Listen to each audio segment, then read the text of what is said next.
নমস্কার। আজ আমরা এমন একটি বিষয় নিয়ে কথা বলবো যা বর্তমানে চিকিৎসা এবং সাধারণ মানুষের কাছে উদ্বেগের কারণ হয়ে দাঁড়িয়েছে। আগে হার্ট অ্যাটাককে বয়স্কদের রোগ বলে মনে করা হতো, কিন্তু বর্তমানে 25 থেকে 40 বছর বয়সী তরুণ তরুণীদের মধ্যে হার্ট অ্যাটাকের প্রবণতা একাধিক পরিমাণে বেড়ে চলেছে। প্রশ্ন হলো, কেন এমন হচ্ছে, কি কারণে অল্প বয়সে হার্টের রক্তনালী ব্লক হয়ে যাচ্ছে এবং কিভাবে আমরা নিজেদের সুরক্ষিত রাখতে পারি। চলুন বিস্তারিত জেনে নেওয়া যাক। প্রথমেই বুঝে নেওয়া যাক হার্ট অ্যাটাক কি। আমাদের হৃৎপিণ্ড সারাক্ষণ কাজ করে। এই কাজ চালিয়ে যাওয়ার জন্য হৃৎপিণ্ডের সর্বদা রক্ত সরবরাহের প্রয়োজন। করোনারি ধমনীগুলো হৃৎপিণ্ডে অক্সিজেন এবং পুষ্টি বহন করে।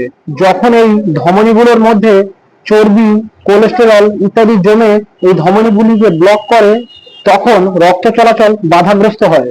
যদি হঠাৎ সম্পূর্ণ ব্লক হয়ে যায়, তাহলে হৃৎপিণ্ডের একটা অংশে রক্ত পৌঁছায় না এবং হার্ট অ্যাটাক হয়। এখন প্রশ্ন হলো, অল্প বয়সে হার্ট অ্যাটাক কেন বাড়ছে? প্রথম কারণ হলো অস্বাস্থ্যকর খাদ্যাভ্যাস। বর্তমানে অনেকেই নিয়মিত ফাস্ট ফুড, ভাজাভুজি, কোমল পানীয় এবং অতিরিক্ত চিনি গ্রহণ করছে। এসব খাবারে ক্যালোরি বেশি কিন্তু পুষ্টিগুণ কম থাকে, ফলে শরীরে চর্বি জমে এবং কোলেস্টেরলের মাত্রা বৃদ্ধি পায়। ধীরে ধীরে রক্তনালীর ভেতরে ব্লক তৈরি হতে শুরু করে। দ্বিতীয় কারণ হলো শারীরিক পরিশ্রমের অভাব। আগের তুলনায় এখন অনেক কাজই বসে বসে করা যায়। অফিস, কম্পিউটার, মোবাইল, টেলিভিশনের কারণে দৈনন্দিন শারীরিক কার্যকলাপ অনেক কমে গেছে। দীর্ঘ সময় বসে থাকার ফলে স্থূলতা, ডায়াবেটিস এবং উচ্চ রক্তচাপের ঝুঁকি বেড়ে যায়। তৃতীয় কারণ হলো ধূমপান এবং তামাকজাত দ্রব্য সেবন করা। সিগারেটের প্রতিটি টান রক্তনালীর প্রচুর পরিমাণে ক্ষতি করে। ধূমপান রক্তে জমাট বাঁধার ঝুঁকি বাড়িয়ে দেয় এবং রক্তনালীকে সংকুচিত করে দেয়, ফলে হার্ট অ্যাটাকের সম্ভাবনা বহুগুণ বেড়ে যায়। চতুর্থ কারণ মানসিক চাপ। বর্তমান যুগে কর্মক্ষেত্র, পড়াশোনা, আর্থিক চাপ এবং ব্যক্তিগত জীবনের নানা চাপ মানুষের মানসিক এবং স্বাস্থ্যের ওপর গভীরভাবে প্রভাব ফেলছে এবং হৃদরোগের ঝুঁকি বৃদ্ধি করে। পঞ্চম কারণ হলো পর্যাপ্ত ঘুমের অভাব। অনেকেই রাতে দেরি করে ঘুমান, পর্যাপ্ত বিশ্রাম পান না। গবেষণায় দেখা গেছে, দীর্ঘদিন কম ঘুম হলে রক্তচাপ বৃদ্ধি পায়, স্থূলতা এবং হৃদরোগের ঝুঁকি বাড়ে। এখন আসি কিছু গুরুত্বপূর্ণ ঝুঁকির বিষয় নিয়ে। যাদের পরিবারে কম বয়সে হৃদরোগের ঝুঁকি রয়েছে, তাদের ক্ষেত্রে ঝুঁকি তুলনামূলক বেশি। এছাড়াও ডায়াবেটিস, উচ্চ রক্তচাপ, স্থূলতা এবং উচ্চ কোলেস্টেরল থাকলে সতর্ক হওয়া খুবই জরুরি। অনেকেই মনে করেন হার্ট অ্যাটাক হলে বুকে তীব্র ব্যথা অনুভব হয়, কিন্তু সবসময় তা হয় না।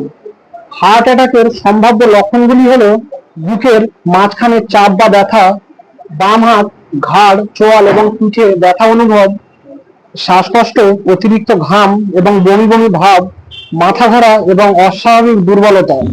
বিশেষ করে ডায়াবেটিস রোগীদের ক্ষেত্রে অনেক সময় লক্ষণগুলি খুব স্পষ্ট নাও হতে পারে। তাহলে কিভাবে প্রতিরোধ করবেন? প্রথমত, স্বাস্থ্যকর খাদ্যাভ্যাস গড়ে তুলুন। বেশি করে শাকসবজি, ফল, ডাল, মাছ এবং আঁশযুক্ত খাবার খান। দ্বিতীয়ত, নিয়মিত ব্যায়াম করুন।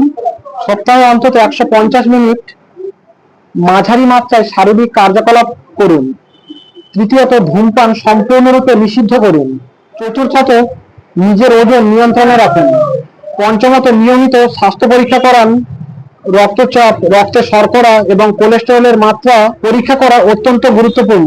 মানসিক চাপ কমানোর জন্য পর্যাপ্ত পরিমাণে বিশ্রাম, ঘুম এবং প্রয়োজন হলে নিউট্রিশন বা যোগ ব্যায়াম করতে পারেন। সবশেষে একটি গুরুত্বপূর্ণ কথা, হার্ট অ্যাটাক এখন শুধু আর বয়স্কদের রোগ নয়, তরুণদের মধ্যেও এর ঝুঁকি বেড়ে চলেছে।